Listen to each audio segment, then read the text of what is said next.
นี่คืองานตึกเหน้องปิงบ้านนาตาลตำบลนาตาลอำเภอตะงอยนี่ปิงน้อยเจ้ารวมพลได้รวมพล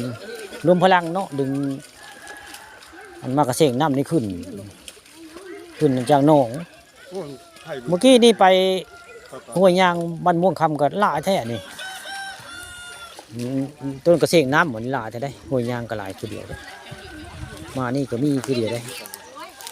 แต่ไว้รุ่นดึกน้อยนี่เขาเจ้าก็ได้ดึงผมน้ำลึกน้ำท่วมหัวไว้น้องปีไว้ตื้นข้ามาแต่ห้วยยางห่วงเลยเขาเจ้าสอนได้ปลาได้อันนั้นได้เมงด่าเขาเจ้าได้นะเมงด่าปลากระลายได้เขาเจ้าได้อันนี้ก็เลยผู้ข้าเอาเรื่องจริงผ่านจอมาให้เบิ่งเนาะน้องปีบ้านนาตาลตำบลนาตาลอำเภอตะงอยเขตปกครองของผู้ใหญ่เวทเนาะเขตปกครองของผู้ใหญ่เวทบ้านนาตาลตำบลนาตาลได้เมื่อนี้เอาเรื่องจริงผ่านจอมาให้เบิ่งเนาะนี่แหละพระเจ้ากำลังดึงกันพอเห็นงูตื่นงูบ้านี้ตื่นงูจะเตื่อยตื่นงูจะเตื่อย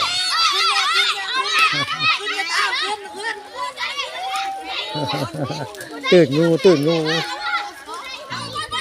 พื่อนตื่นงูได้บาทนี่เพื่อนตื่นงู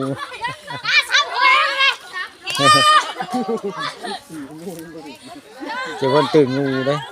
งูจะเตื่อยงูบ่มีพิษงูจะเตื่อยได้สอนก็สอนได้คืนได้พอทนก็ได้โอ้ได้สอนก็สอนนะได้อย่างน้อได้สอนนี่ได้แมงดาอยู่บ่เนาะ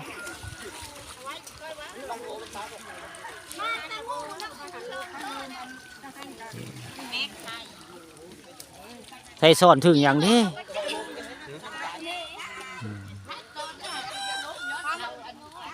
ซอยเดี๋ยวได้อนุนิดหน่อยเดี๋ยวซอยดึงเงินยากไม่ขึ้นก็เจ้าทั้งติ๊กจะดึงทั้งสอนได้ในตลาดมือนี้ก็พร้อมเพียงหน้าได้ให้สอนไว้ทั้งวันได้โหดึงก็ดึงมาคือคืนตอนปลายยกบ่เนาะงานตึงเหมงปีกนี่